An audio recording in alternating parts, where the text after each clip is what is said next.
So here's your dope dosage.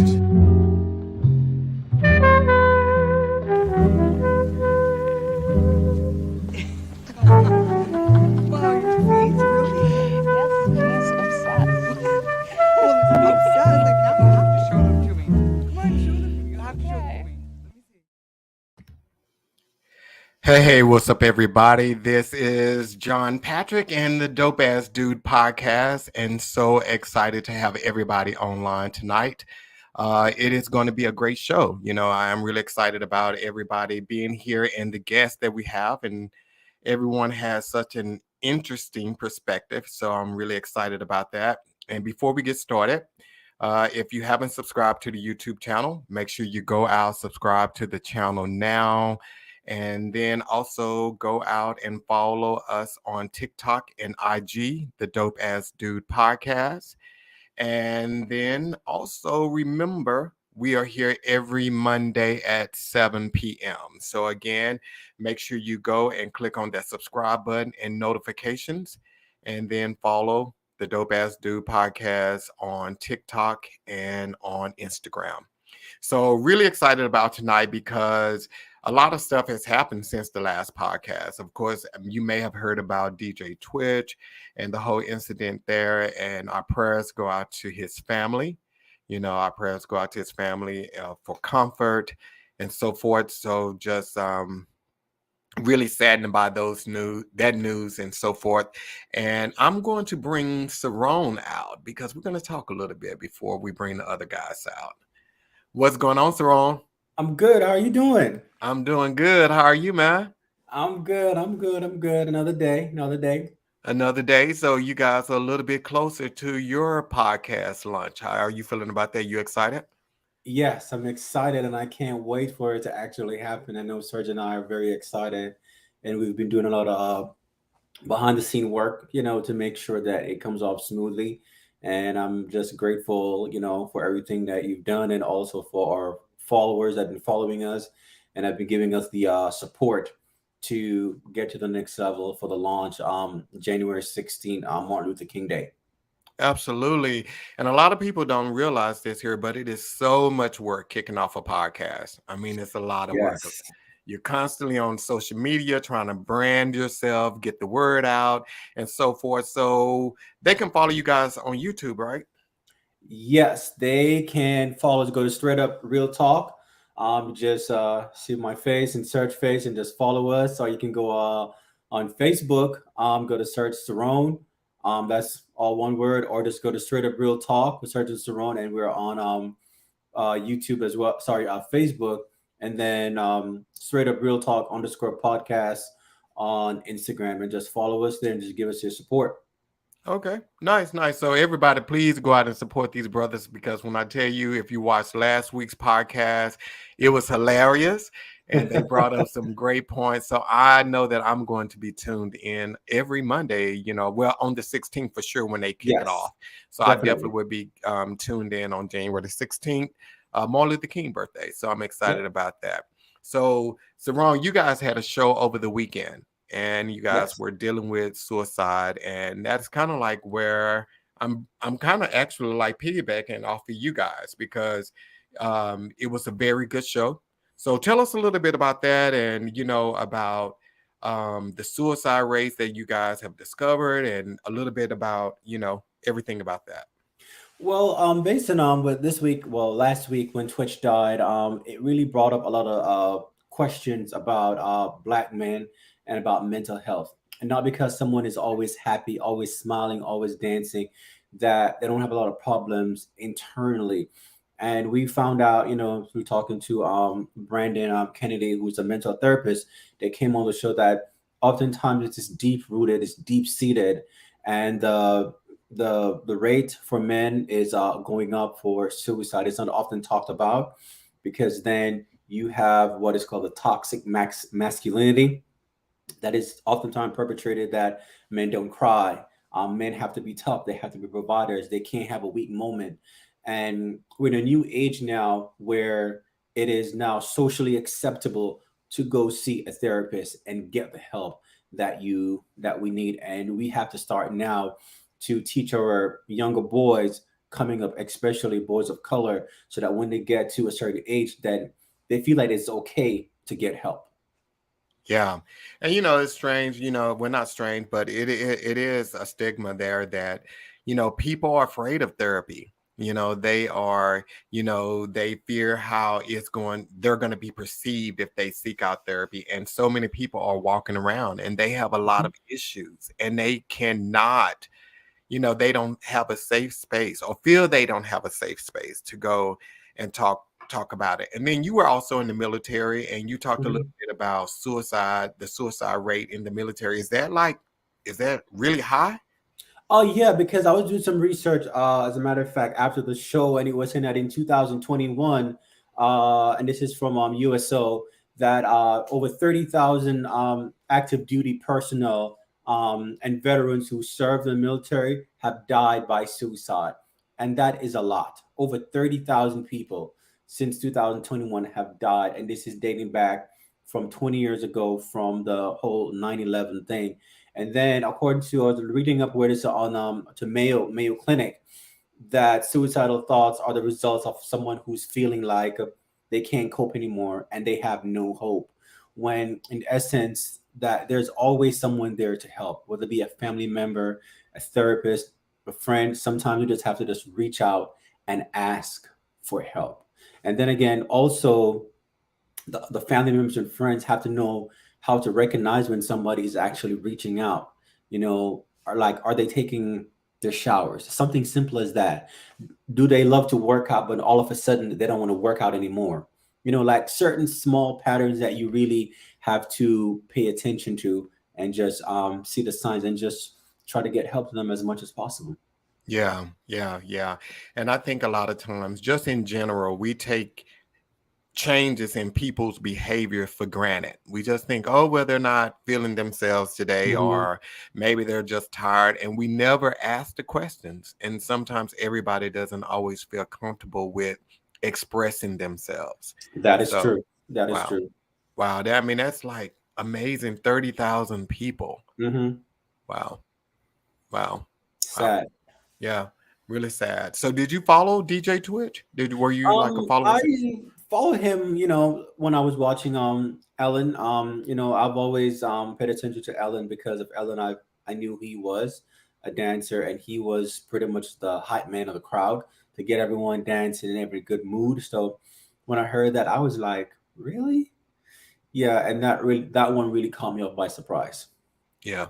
Yeah, I think it caught a little bit. And like I mean, everybody off by surprise. I didn't like really even watch the Ellen show. I think I may have seen him once or twice. And I do Hmm. remember him on there, and he was like very high spirited. And he just seemed to be like a great guy. And you know, I don't know, it was just tragic. It was just tragic because he seemed to have had a beautiful life, a Yeah, beautiful he did. family and everything. So wow. Wow. So we're Yeah, gonna get these other guys out here, and we're gonna get on to it, and let's see what we yeah. got here. Welcome, welcome, welcome. Welcome, welcome, welcome. Let's see. Let's bring Jamal out first. Jamal, what's going on, man? Hey, what's going on, man? What's going on? How you doing? I'm great. I'm great. How are you? I am great, and just a little bit history on Jamal. I used to whip his butt when he was a kid. So yeah, yeah. I've known Jamal since he was a little baby, and so extremely proud of him. And he looks like he's about 15, but Jamal just turned 30 over the past Oh weekend. man. Oh man. Oh, Whatever, man. Whatever. And Jamal has a beautiful wife and two boys. So Jamal, tell us a little bit about you. What are you doing and everything and so forth. absolutely. I'm a alcohol and drug counselor, so I do that full time. On the side, I do have a 7-on-7 football team that we do. We're a traveling football team. We go all over. Going against various teams, California, Florida, all type of stuff. So handful. And then I got the two boys that keep me busy. So yeah, Yeah. it's good time. Always busy. So you're a counselor, right? Yes, sir. So how do you find, because that's a job that you have to pour into people, and so forth. So how do you find your balance there? Like, how do you recharge and rejuvenate and then also detox? Because it's human nature to take in some of the stuff, feel what people are feeling and so forth. So how do you stay grounded and balanced? Absolutely. I think it's just developing a filter over the years, being able to, show empathy and be there for your clients as best you can. But at the end of the day, when you leave, be able to kind of take that off, so to speak, just for your own mental health, your own well-being, because carrying that can be heavy, because you have your own stuff you're going through. And, the clients that I see, they're very, they're at a very dark time in their life. So, Mhm. Being able to take that off, I feel like it's pivotal, and being able to give back to them the next day. Because if I carry it that day, then I won't be able to give nothing to them tomorrow. So. Yeah. So do you have a process like you go through every evening when you get home, or like, do you like take a little longer ride home so you don't put that off on your family? What is your process for releasing? So my process, honestly, is once I leave, I play some, very mellow music, just kind of really just because it can get very high stress, obviously, in the environment that I'm in. So being able to slow things down, being able to, slow down my thoughts, being able to, recite my gratitudes and different things like that, be able to center me back. And I run when I get home, do a few miles to be able to kind of detox as well. So that's my process that I try to do daily, really, to be able to just kind of desensitize myself. But yeah. Yeah. Wow. That's super important. And like I said, your job is so important, man. And I know you're touching a lot of lives and changing people, I don't know if I could do it. So kudos to you for that, Jamal. And let's go ahead and bring Jay on out. Jay, what's going on, man? What's going on? How you doing? I'm good, man. How about you? I'm doing good. So we got Jay, Jamal, Cerone, and John. So 3 J's and 1 C. Yeah. So, so Jay, tell us about you, man, and what you got going on. Man, nothing much. Just the holidays with the college is winding itself down. Staff and faculty is all gone. Administration's gone. My son is out of school since last Friday, so we trying to get ready for the Christmas holidays, man, and then trying to get ready for this new year. Yeah. And see what's up for the new year. Yeah. Yeah. And I know, of course, you're in education and you're a dean and so forth. And I know there are times that you have to deal with people and their emotions and all of the other kind of stuff. What is your process with that? It's evolving. At first when I got there, I didn't balance too well. I've got a mentor that really is big on, has really been big on advocating for that 60-40 rule. That 60% of what you do should be for yourself, 40% is for the organization that you work with. And when people think of 40%, that doesn't mean you give 40% effort at your job. You give 100%, but it's that 40% that you give so you can stay balanced. I think the good thing for me too, the ritual, my office is way out there close to 635 in Walnut. And then I drive all the way back to, Arlington, Mansfield area. So that drive alone gives me a time to kind of defrag and kind of lose myself in the drive. So when I get home to get my son from school and everything, all that stress, I kind of leave. Yeah. Wow. Wow. I don't have it all together, man. I need to do better at it, but I at least try to be intentional about it. And what is your process? You just said you have to get better about it. So what are you doing to get better about it? Like, where do you think you need improvement? Just like fully defragging, you know what I mean? Just fully leaving work, leaving those kind of things at the office, and then coming home. One of the things I've really pushed doing is by 6 o'clock, not responding to cell phone calls, not with work. I'm not responding to emails and team messages and all those kind of things. On the weekends, definitely not. When I come home, I'm kind of, take about 20 minutes, just close my eyes and chill out for a minute and then engage. That's when Carson is not with me. And then when he's with me, the drive and just processing with him. Carson won't let you keep all that doom and gloom. He talks soon as he hit the door. Hey, Dad. Time he goes to bed. So that alone get your mind off of that other stuff. Yeah, wow, wow. Okay, so let's get Serge on out of here. Let's get him on out of here. What's up, Serge? What's going on, Mr. John Patrick Adams? I appreciate that, man. Are you a fan of Kanye West? My mic cut out. What you say? You're not getting me in trouble again. Nah. So, Serge, tell us a little bit about you, man. I know you was just on the podcast, but tell us a little bit about you. Let's see. I work at an Ivy League institution in the Northeast, working with graduate students and faculty. Like Cerone said, he and I are trying to get this podcast off the ground on Martin Luther King Day, January 16th. And not to mention, I got a 6-year-old running around, and Christmas is coming up. And so, yeah, my schedule is looking a little bit crazy right about now. Wow. So, and I know you deal with students there at your college and everything. Do you have to do any like counseling with people? You know, how do you, detox, defrag every day? Not necessarily counseling. I do have to engage with faculty and students on a daily basis. But, I think you and I spoke about this at some point. I protect my peace. And so when I walk out the building, I walk out the building. And I go home to my family, and that's just it. Like when I first started doing this, I've been doing this for a long time at different institutions.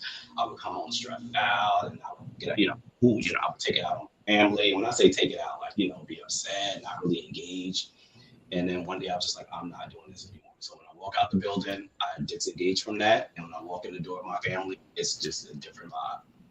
Yeah, so it's more. So you have to make that commitment to do that. You had to realize that. Yeah, definitely. Because I think right now a lot of people a lot of people working remote. You don't have that flexibility to turn off, because you're already at home. So a lot of people haven't found that balance of how to turn it off and then just go into the next room and be happy with your family. So wow. Yeah. Well, yeah. I mean, I'm in the office 2 days a week. I work remote 3, but like I said, it's the same thing whether I'm home or in the office. When I'm off, I'm off. Like it's just it, and I'm engaging with my family. Yeah. It's as simple as that. Protect your peace, people. Protect your peace. Yeah, so important, so important. So I have a question for you guys, and you 3 fathers, so Jamal, Jay, and Serge. Have you guys ever been told boys don't cry? And have you told your boys don't cry? And we'll start with you, Jamal. You may have us on mute, Jamal. Oh, my bad. Yeah, definitely have. I've tried to make more of an assertive effort to kind of verse him in emotional intelligence. That's something that I've been focusing on myself, being able to understand your emotions, being able to articulate them, being able to tell you how you're feeling. But yeah, definitely in a moment where it didn't feel like it was, big enough, I'm like, hey, we don't cry like that. We mean this like this, but, that's just come from, what you were taught as a kid. And so, just to be tough and emotionless, but, that isn't really the reality. And we feel just like anybody else. And I feel like being able to discuss that, is very important.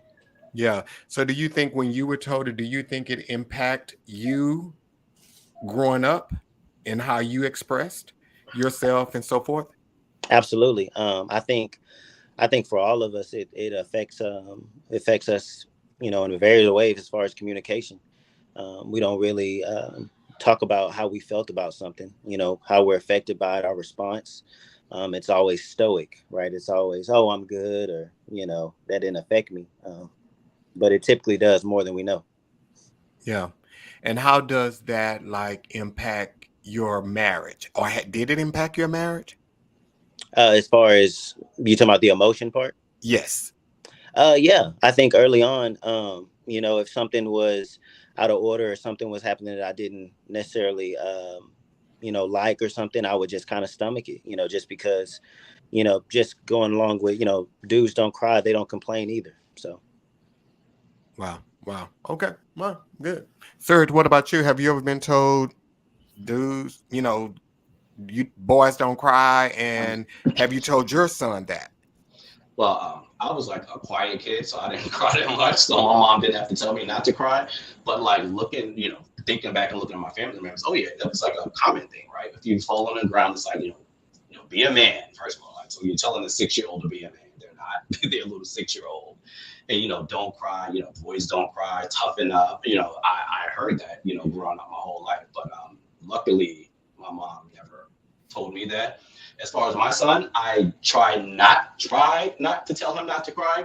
My whole logic is this: I don't mind him crying, and let's just say if he is crying, I'll say it's okay to cry, but tell me why you're crying. Like, I want to know why you're crying. Explain to me why you're crying. And if he can explain to me why he's crying, I'll say, well, go ahead and cry. You can get it out, and it's no problem. And I'm going to leave you here and let you get it out. But to me, it's important for him to express why he's crying. Because I think if you're crying and you don't know why you're crying, or you can't tell me why you're crying, I don't know. In my mind, I think that could just lead to maybe depression, because internally, you're like, I'm just sitting here open around crying and I don't know why. So I really want him to try and explain to me the reason why he's crying. And so, but I never tell him don't cry. Okay. And in those moments when he can't explain or articulate why he's crying, like, you show grace, or you patient? Yeah. Very patient. I'll let him cry. I'll say, well, you sit in a room and you can cry, and when you're ready and you're calmed down and you're okay, you can come back downstairs and we'll finish doing whatever it is we're doing. And maybe 2 or 3 minutes later, he's fine. He'll come downstairs like nothing happened. And, if he wants to talk about it, we can. If not, I don't. And we just keep it moving. But I let him, do whatever it is he needs to do to feel better about himself, with the hopes that he knows why. Yeah, that's awesome. Yeah, that's awesome, because I know, like, when I was growing up, there was no grace, no patience. It was just, you don't cry, and yeah, get over it. Yeah, move around. So yeah, and then like Jamal said, you grow up and you don't know how to process that or to articulate. So that's good that you guys have identified that. So Jay, what about you? Have you ever told your son, boys don't cry? No, I've really tried to do a good job. I try to do the best I can with making sure that Carson is in tune with himself from a holistic perspective to who he is socially, emotionally, spiritually, and even physically from that perspective. And so I echo what the gentleman before me just said. When he's crying, we try to figure out, what's he crying about? What is he crying? Is it really a legitimate thing, or is he just crying because he can't get his way or something like that? And then try to process those things.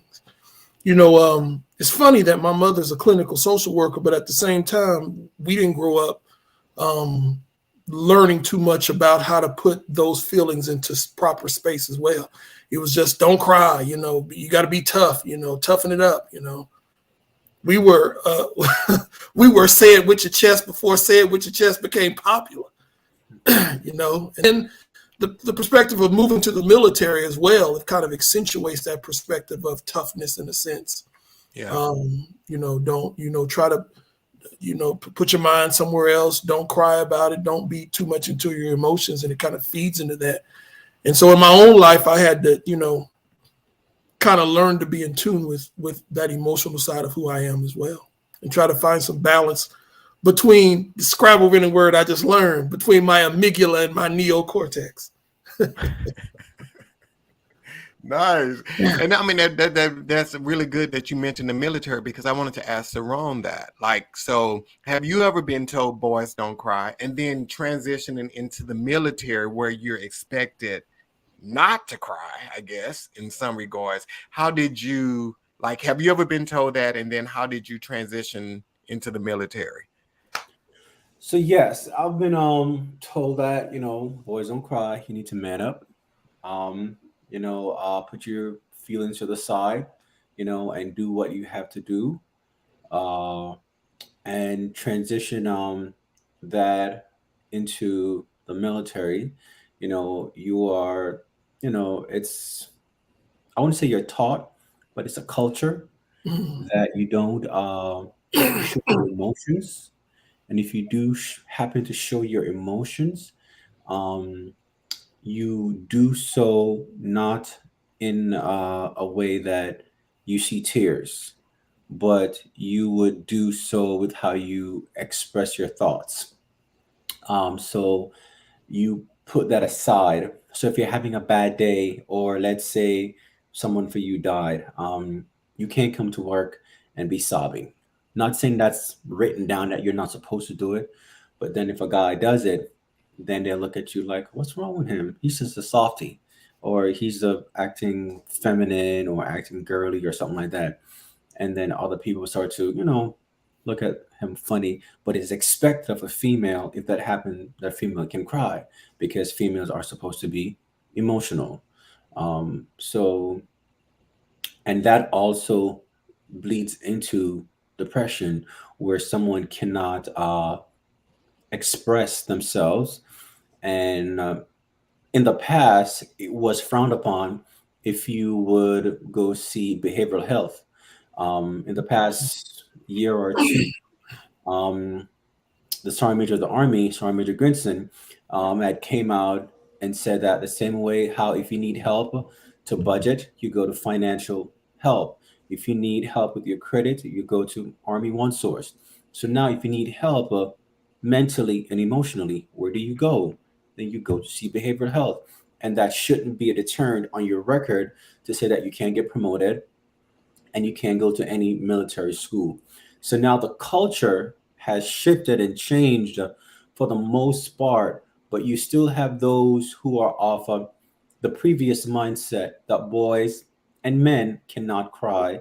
And it bleeds into your military career that you can't show emotion or express emotion to your troops. So now all of that is changing for the majority of the part, because all those older heads now are getting out, and the newer generation of military personnel that have a different mindset, that what's his name, JG, might be mentoring and coming up in the system now, and they may or may not join the military. So that teaching that they're getting from all the men here, if they should come to the military, now they're coming with a different mindset that boys do cry and you're allowed to cry. That's one way of expressing yourself, of however you want to show it. So it changed the whole dynamic and the whole cultural difference, growing up and going to other parts of your life.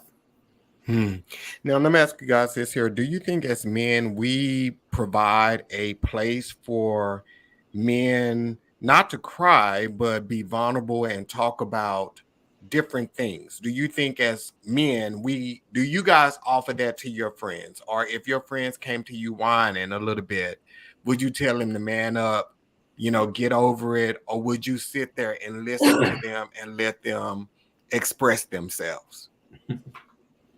Yeah, Either one of you guys can roll with it. in my inner circle, there's room for that, but I don't think as a whole, there's not many avenues where men can go to and have that type of support. And for us, that was kind of like learned behavior, recognizing, okay, there's a lot of men that are hurting, particularly black men that are hurting for internally, and then have no outlet to speak on.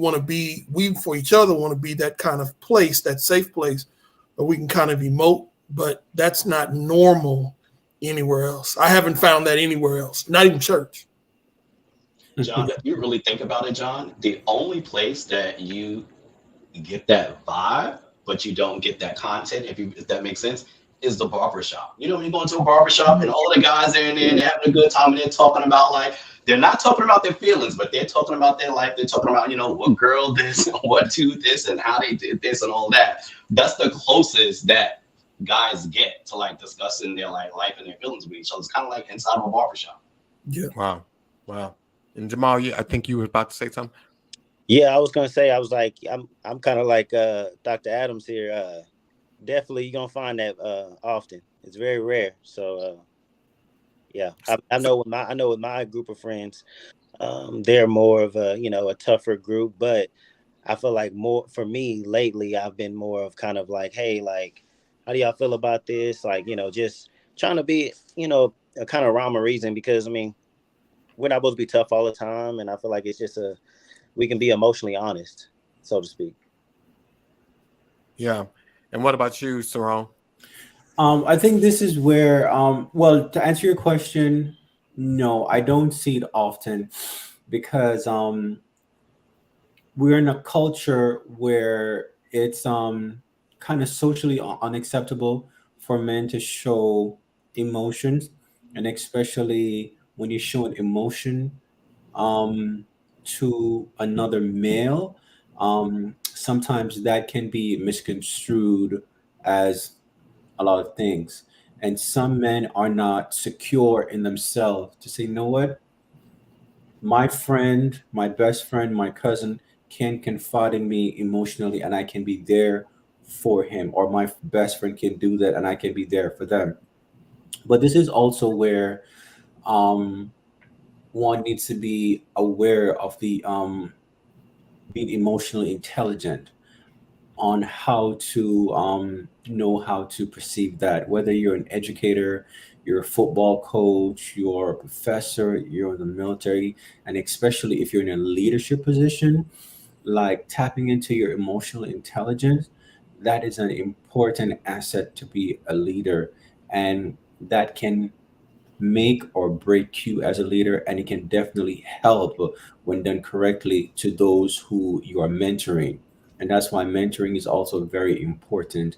That this is an integral part of the whole ingredient about mentorship, emotional intelligence, so that you can they can see that it is okay to cry, it's okay to have emotions and feelings and talk about what's going on at home. Yeah. So we have two questions here, guys. Does it still feel taboo to share your real feelings amongst your male friends? Okay. If not, how did you manage to get past the initial awkwardness, if any? You know, I mean, and have you guys mastered the I don't give a damn what you think about me thing? Are you still concerned about what your friends are going to say about you? I mean, have you guys, how did you I, manage that? I think it's all about, you probably just need to honestly break the ice. And so you probably just got like, listen, I'm about to tell you some stuff, and you just gotta, you got to listen to what I'm gonna tell you because I need somebody to talk to. So I think you have to break the ice, like break the ice, start laughing about it, and then just start talking about it. Like, listen, this is what I'm going through, this is what I'm doing. Like somebody has to make the first step. Somebody has to like say something first, so it's never gonna happen, right? And so just break the ice, start off like, make them laugh or whatever the case may be. Like, yo, that's something serious to talk about, though. And then just start talking. You'll be surprised. You really be surprised. Like they probably just sit there and start listening to you. Like, oh wow, like I didn't even know that. And and then maybe they'll open up to you. But Yeah. somebody has to make the first step. Yeah, Now, mine happened from school. I would have never done that. I would have never done it on my own. When I was in grad school, all four of us was in the same class. And the assignment, I went to a predominantly white, seminary. We was the only two brothers in the classroom. And so the teacher was like, okay, here's one of your assignments that you're going to have throughout the semester. I need you all to have an accountability partner. I was like, accountability partner? What, I need a real life buddy? I need a pal? And so it was just us four as black students in the class. We lived in the same area. So we was just like, look, why don't we do something with us four? And so that started back in like 2005. And it's been like that ever since, where it grew into that. Because the first time we started talking, it was like, this is real awkward, man. But we've talked deep things that hurt us, deep things that wounded us. It's been helpful. But I would say that that's not the norm. That's not the norm, that you would be in an environment where you would learn that drastically. Okay. And even from the beginning, it was like, okay, we want to share what? This is about the wackest thing ever. One time in band camp, Yeah. What about you, Jamal? I think honestly, it depends on the topic. That it can definitely be taboo. For as I've gotten older, having conversations with friends of mine about counseling, or friends of mine about their views on marriage, or just different just world topics, just normal topics. Some of them can be very awkward, but I think as we've kind of gone forward and really discussed them, you find out a lot about your friends, and you just, I mean, good or bad. It's like, man, you done been through some stuff, Yeah. but I think those are those vulnerable conversations that honestly just mold you together, just like Doctor was saying. And so, yeah, I mean, I think they definitely can be taboo at first, though, for sure. Yeah, let me ask you guys this here. So, do you guys fear, like, do you think a factor or fear that guys have with expressing themselves to like their buddies, that we know that they're going to go home and have pillow talk and they tell their wives and so forth? Do you guys think that's a fear? Because if the wife know, everybody knows. Absolutely. Yeah, so everybody knows. Do you think that's a fear of guys why they do not It is a share? myth. It is a myth that guys don't gossip. That is a myth. Guys gossip. Guys talk. Guys gossip. They do. And so, yes, that is a real thing. Like I've seen it before, where you tell somebody something, and they will go back and they like tell their girlfriend or whatever the case may be, and they find out. So no, that is a real thing. That's probably one of the reasons why guys don't feel comfortable talking to other guys about marriage. Yeah, y'all agree? Jamal, Cerone, you agree? Jay, you agree with that? Yeah, I'm always big. If I share this information, what are you going to do with it? And I'm really looking to understand if I'm going to share any more information. I'm really checking to see what you're going to do after the first 10 to 20 minutes after I tell you what I'm telling you. So if I drop it to you, what's your next response going to be? Oh, man, it's not that bad. You just need to, chalk it up, you pray on it. That lets me know, I'm not telling you anything else. He said to pray on it. He told you to take it to the Lord in prayer. That's the wrong thing to say. No, that's not the wrong thing to say, but that's so undetached. Man, I'm hurting on the inside, man. I just, my relationship's going bad. Well, just take it to the Lord in prayer. You're looking at him like, okay, what else? But you know what else, John? And I'm thinking about it. Two sides of it. Maybe the guy you told who went back and told his girlfriend and wife, whoever, maybe they didn't know what to do with that information. And so they were telling someone else, was like, he told me this, and like, I'm going to tell you, because maybe how guys usually turn to their wives, their girlfriends, like, what am I supposed to do? And so. But if your wife run her mouth, you shouldn't tell your wife. That is true too. But then what do you do with that information? That's what I'm saying. Like, if you don't even trust her with your own dirt. No, so why you gonna trust her with somebody else's? No, what I'm saying, John, is right. If a friend came to you, right, and they usually don't do that, and they come to you with this issue they have, right, and you guys usually don't have that type of conversation, and they tell you something, right? What do you do with that information if that's not what you usually do, right? You want to tell somebody, like, well, what am I supposed to do? Like, what would you do? Yeah, and I get what you're saying, but I say in right. those situations, if you got a friend that normally don't talk to you, and they open up and they talk to you, you take it to your grave. But what if it's so like, what if it's like, so like, what if you figure like, this dude need help? He really need help. Well, if you can't help and your wife can't, you married, y'all kindred spirits. But you're getting it off your chest. You go like, well, I told somebody. That's what I'm trying to say. Like, sometimes you get information that you don't know what to do with, and so you don't want to hold it in. So what are you going to do with it? Yeah, Jamal. So what I would say, because we have a thing in the military that that if someone comes to you and let's say that they're expressing suicidal thoughts, or if they say that they were sexually assaulted or raped, if you're not trained in that area, you're advised to respectfully say, hey, look, I understand what you're going through, what happened to you, but before you say anything else, let me get you to the right person that can help you. And they can get them help that way. Now, in a case like this, if the person comes to you and try to tell you stuff and you have no earthly idea how to get them help, I think they would respect you more if you would tell them, so look, what you tell me, I don't know anything about it, but let me try to get you some help. I know somebody that knows somebody. They're very respectful. They're not going to put your business out there. I'm going to get you some help. So I think if you approach it from that standpoint, that person will be more respectful. And then you as a person, you don't have to go blob your mouth to your wife or to whoever. And that you keep that bond between you and that other person that was gracious enough to let you into their own world.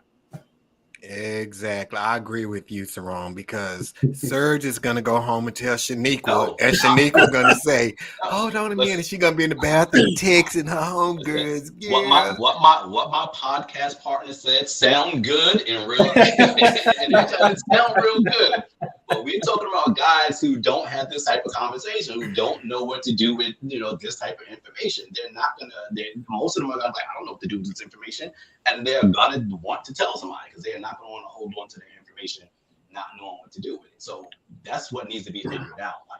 How do we help the people who find out information? To help whoever it is that gave them the information. Like, what do they do? Yeah. I don't know. I don't know if it was JG that said this or Cerone said this whole thing of having emotional intelligence. But I think as just men alone, we should have the emotional intelligence of knowing that if one of our partners said something that was real, that he confided in us enough to be like, okay, I need to share this, and I trust you enough with this information. And we ought to have the emotional intelligence to care about them enough to say, even if we don't know, to say, man, I don't really know what to do, but I'll walk this journey with you and I'll try to figure it out with you. So even if it has to do with recommending therapy or something to them, and say, hey, man, I'll go with you. That first session, I'll come pick you up. You want me to go in with you? I will, in the therapist room. If you don't, you want me to stay outside? I will, but I'll go with you. That makes a big difference, man. Yeah, I agree. So then we have another question here, guys. So they say, would you say this is more in the African American community, or do you guys think this is a whole with all men, or is it more in the African American? And I know, Cerone, you have some statistics on like African American men, right? Oh no, I didn't get that statistics, but what I can say is that from what I've seen and I've heard, it is more prone in the African American community, and also if you're from a Caribbean country, that culture, it's pretty dominating that you wouldn't share certain information, and you definitely wouldn't share. It would definitely be taboo to share your emotions with your homeboys or your friends, because some of those same people will actually laugh at you and talk about how you're soft and why you want to share all of this emotional girly stuff with me. Like, go talk to your mom, go talk to your auntie, or something like that. So, but I do know it's pretty prevalent in the Black community, and because it's saying that Black people don't need any therapy. Like, you go do some push-ups and some sit-ups, and you be good. You know what I'm saying? But in the other communities that I've seen, I don't have the numbers or the study, but it is more accepting for their parents to say, okay, I'm going to bring my son to see a therapist. You can even see it in the movies. If you watch Law and Order or sitcoms, it is portrayed to us through television that, oh, you're not going to talk to no principal, you're not going to talk to no therapist.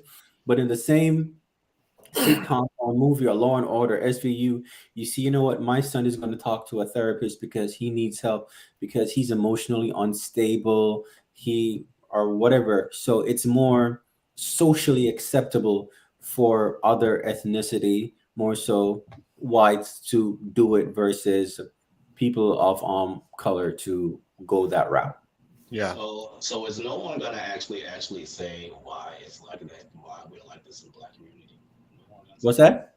I says no one gonna say why it's like that in the Black community. Right. I'm glad you said that. Like, let's be honest. Yeah, man.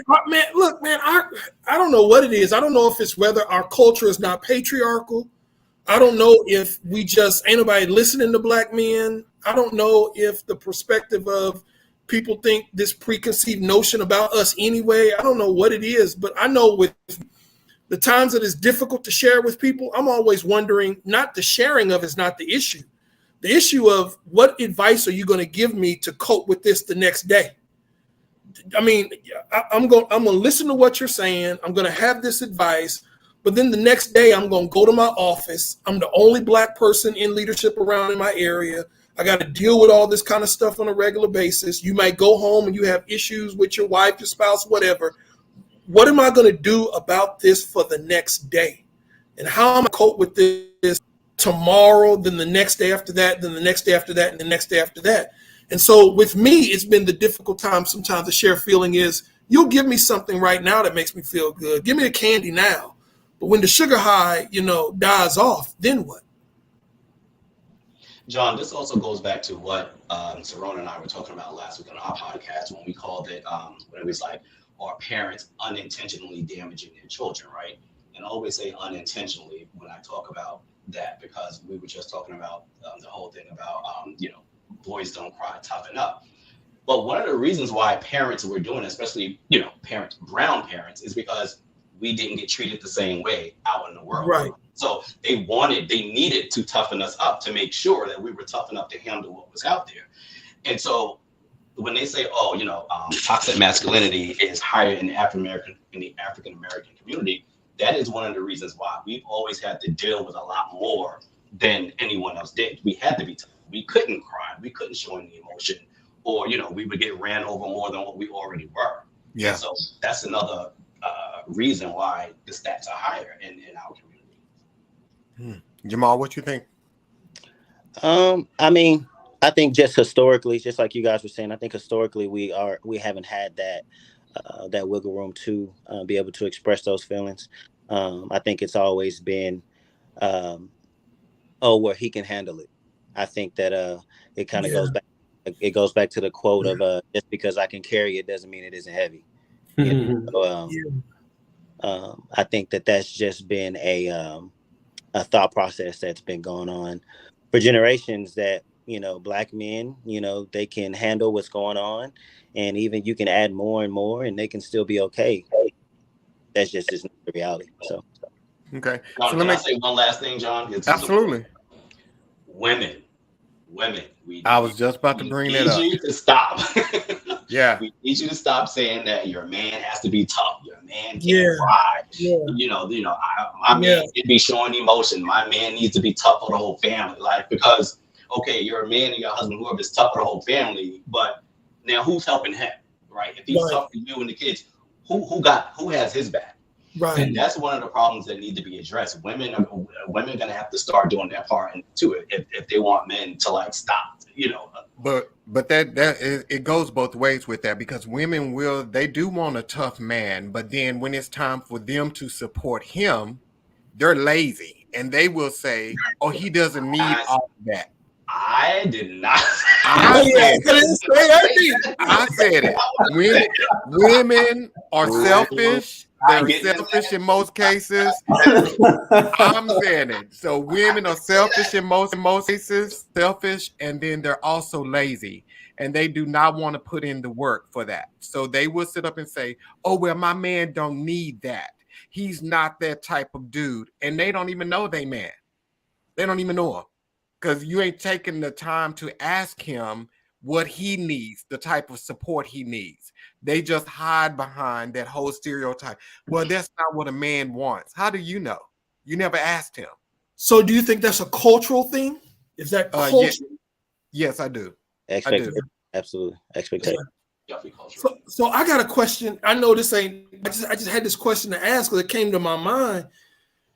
From what you just said, John Patrick, and the cultural perspective of that, and Serge, the truth that you said about, we have to historically we had to raise our men to go out into a world that will eat us alive. Where's the balance within that? How do we find as men the balance within that? Because at the end of the day, the world that we have to experience is polar different for us as African-American men. And the cultural perspective, even in our relationships, John Patrick, is absolutely right too, in some kind of context. So where's the happy median for us to swim well? So I would say for that, it's an individual thing. Like what might work for me may not work for you. So there has to be for everyone, there has to be a happy medium and it takes an individual assessment of that person to figure out, okay, I've been doing this way for X amount of time. Like, I cannot continue living my life this way. I have to find that balance where I have to carve out some me time in the middle and figure out how I can be emotionally attached and available to myself, and along with their partner, their females, understanding that a man is not always going to be tough and everything, but sometimes he's going to need a hug too. He's going to need to release to you.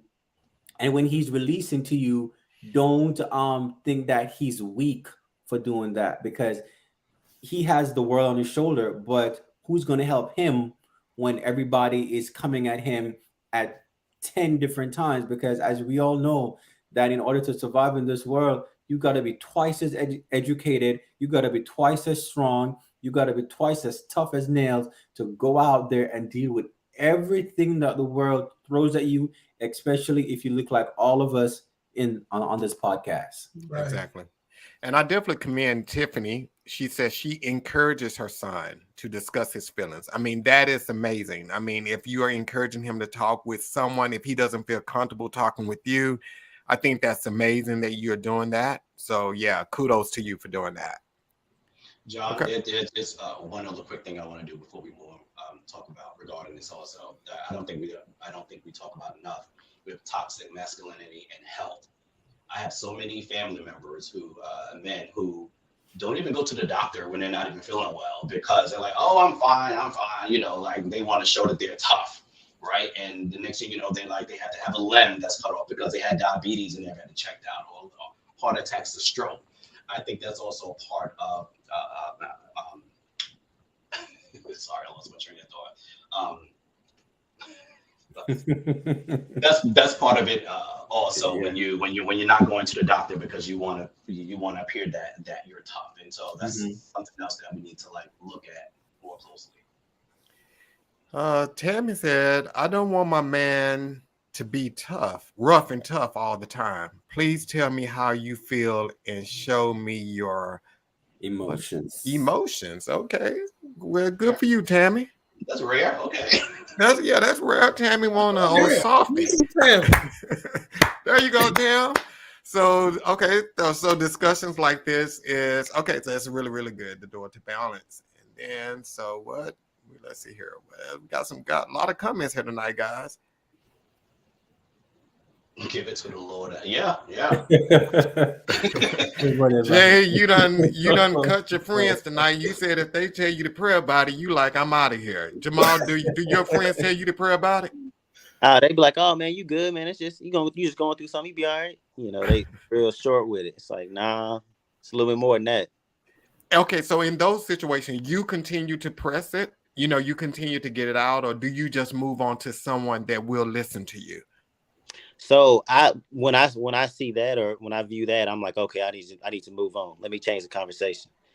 Just because I feel like it's not being perceived as an issue, and I feel like it's being, to kind of the masculinity type of thing, and I'm just like, okay, well, let me just draw back a little bit. So. Yeah, now let me ask you this here, because that kind of happened to me here recently. I went to someone with a problem, and before I could even get it out, they was just pretty much like, get over it, just get over it, just deal with it. They didn't even hear me out before. Do you think people sometimes, because they are not walking in your shoes at that moment, it's difficult for them to like really empathize with you and understand how you're feeling? So they just pretty much tell you, hey, they give you that quick fix. Do you think that's kind of like what your friends are doing, or No, absolutely. I think it's more so just not even, I know it's maybe not just how I view it, but I think it's just like you said about sometimes with women, I think it's just emotionally being lazy and not wanting to, see somebody else's situation, or view a different narrative. Just if somebody else is going through. So you just kind of hit them with a, quick candy, like, oh, okay, no, you're going to be all right. Or, hey man, toughen up. Like, you're going to be okay, but it's just, to me, it's selfishness at the end of the day, because they'll come to you for a problem and they want a solution, not candy. So Yeah, and I say we got a few more questions here, guys. Let's see here. Let me scroll down. Okay. How do you feel about high-profile Black men such as Will Smith losing their mind? How does their behavior shape the narrative? Serge, you want to start with that? Because if Will Smith would have came up there and slapped me, it wouldn't have gone down like that. It wouldn't have gone down like that. I'm sorry, I probably could have beat him up, but Will, you would have been on your face because I would have tackled your butt. This. Okay, so I'm literally thinking like for the past couple of weeks, how Cerone and I have been working hard trying to get this getting this podcast off the ground. How hard we've been working, the hours we've been putting in, the things that we didn't even know we had to do. It's super stressful and it's a lot of work. And so I can only imagine the type of pressure that Will Smith is under, trying to, every movie has to be bigger than the next, trying to win Academy Awards. And so I can see him snapping. I really can. I mean, he snapped at the wrong time, but, I can see how it's the pressures of Hollywood. I don't even know what type of, I don't know what that is. Like I'm the podcast pressure for me, and I'm like, stressed out. So I can only imagine. So does it surprise me that it happened? No, not really. And I mean, and also look at his life. Like, but what's that? But I think his mate selection was garbage too. Who? Let's be honest with that. His mate selection was garbage too. Who, Jada? But see, hold on. Wait. Hold on now. Whoa. Wait a minute. Hold on. Jada actually did not want to get married. He pressured her into marrying him. She did not want to get married. She didn't. Right. And so, yes, that is true. The mate selection, I don't think they were really compatible, but it's not her fault. No. I don't think it's her fault because she didn't want to get married. But ain't nobody hit no gun to her head and say marry this dude neither. That is true, but I gotta defend Jada. It's not all Jada. It's not all Jada. Jada was rich. Let me just say this here before. Jada did have a little change, probably, but Jada wasn't making that Will Smith. Will was an upgrade for her. He didn't have to do too much convincing. Ain't nobody having residual income off of Hawthorne. Come on.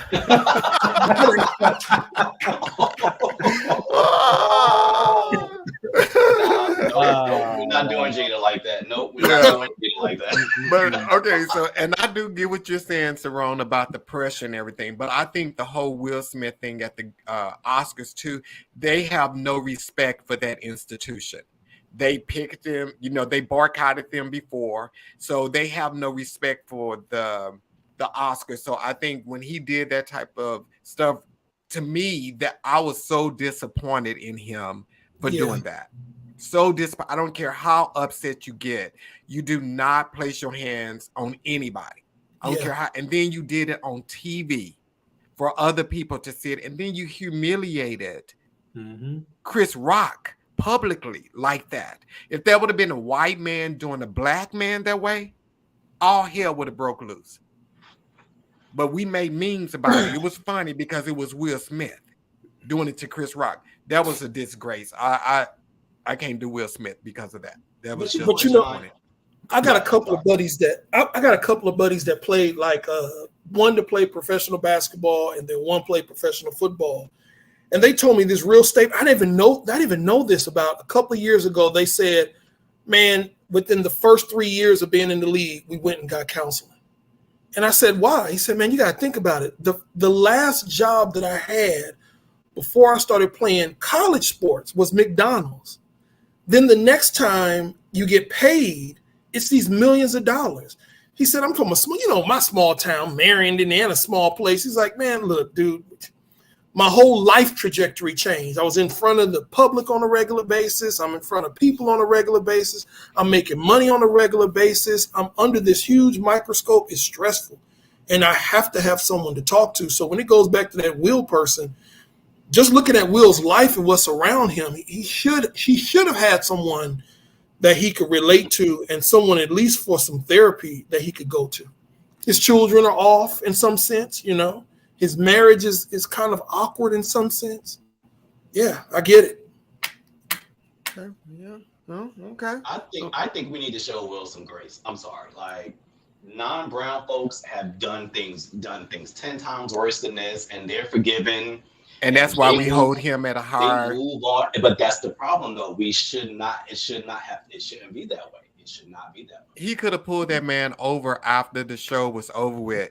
I mean, Listen, Jada being ranked on a little bit wasn't gonna be that. I mean, I don't give a good darn well what done happened on some what is the Academy Award show. I can give a care about that show. Well, Will is still feeling a little shame because Jada embarrassed him with August. Yeah. Let's call it what it really is. Let's call it what it is. That's what it's about. He felt embarrassed, humiliated. Jada done took his manhood, all of that other kind of stuff publicly, and he was a little bit embarrassed. And then poor mate selection. When she said, "I don't want to be with you," when she said, "I don't want to be with you," it should have dawned on him, "I'm Will Smith. No, I don't want to be with you," and then moved on. Let's see how Gotham do. That TV show that nobody remembers. Everybody wanted Jada. It don't matter. Everybody wanted Jada. Jada and Halle Berry. Okay, so fellas, one last question for you guys. So women, how do women put pressure on men to be more of a man? You know, because you hear women, they always want to talk about, well, men don't do this here, or man shouldn't say this here, or he shouldn't wear this here. Do you think that's adding to this whole toxic thing as well? Well, let me say this real quick about this, because this is what I think about this. Do women put pressure on men to do that? Yes, especially Black women. Why? Because I think Black women are tired of being the strong ones. They're tired of always having to be the one of the backbone of the family. They're tired. They always say, "Oh, the strong Black woman. Oh, she's so tough." They're tired of doing that. And so when a guy comes along, she wants to put that off. I don't want to say put that off on him, but she wants to be like, "Hey, I'm tired of carrying this. Can you do this?" And so I think you need to find a partner where you're both willing to carry that load. And so I say that to say, yes, I believe, yes, women do it, but I think just simply because they're tired. Let's be honest, Black women, especially Black women, they've always had to be tough. They've always had to, the strong Black woman. And if you talk to most Black women, they don't want to be the strong Black woman. They're forced to be the strong Black woman. They don't want to be the strong Black woman? No. Ask them. They don't want to. No, they don't want to be. They're forced to be the strong Black woman. Who forces them to do it? The guys who leave them with the single with the kids. Okay, the jobs when you go in there, you have to be tough. You can't show, you can't, show any emotion. You can't do any of that. So you always have to be strong and tough. And so this is why I was like, you need to find partners where, you can try and do half and half most of the time. So we got one last question, guys, and we're going to get on out of here. So it says, why is his mate selection trash? So this is to you, Jay. I'm assuming. I agree, Tammy. I agree. She didn't make him slap Chris Rock. So why is she trash? You know what? I've asked my fiance this question. I've asked some of my friend girls this question, and said, what would you have done if your man was about to get up and do something crazy? And every single last one of them would have said, stop. What you doing? Where you going? What you about to do?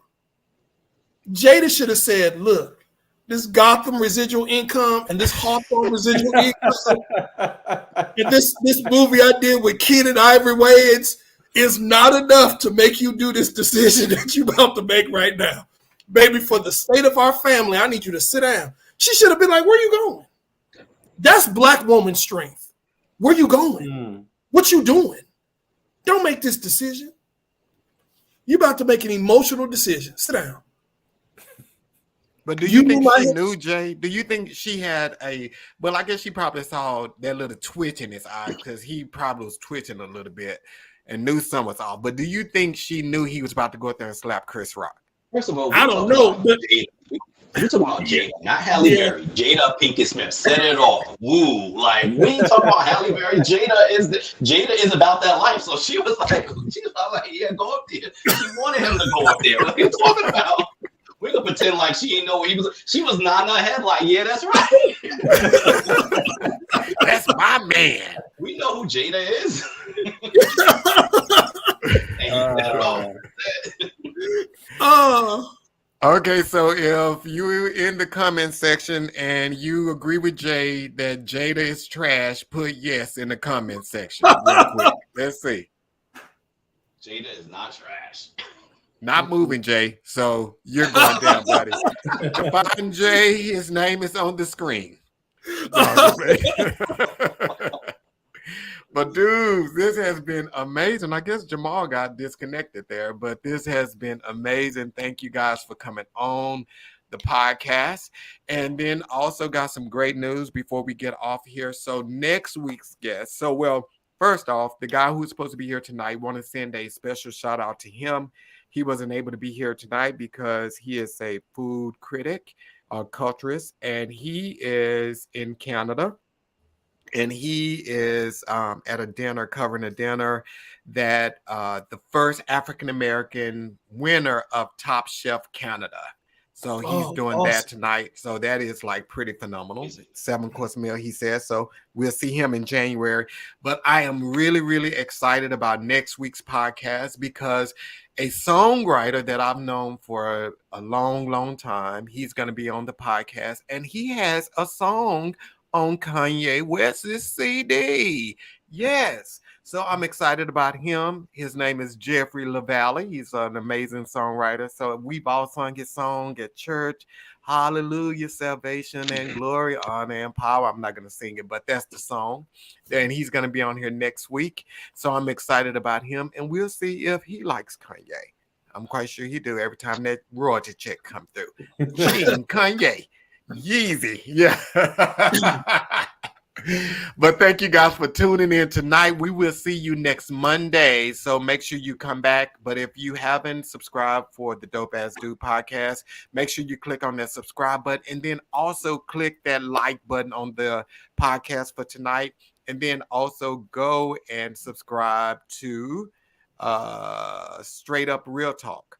Go subscribe to their podcast here on YouTube.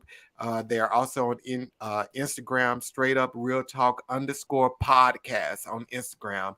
And on Facebook, they are Straight Up Real Talk with Cerone and Serge. So go follow them. And Dr. Adams, you can find him and his trash talking self on Facebook. He sucks on Instagram, so don't go look for him on Instagram. And then Jamal is on Instagram as well as Jamal or George. And that guy is a phenomenal guy. So go out and follow them as well. And fellas, thank y'all for being here. And we will see you guys next week. Peace. Right. Peace.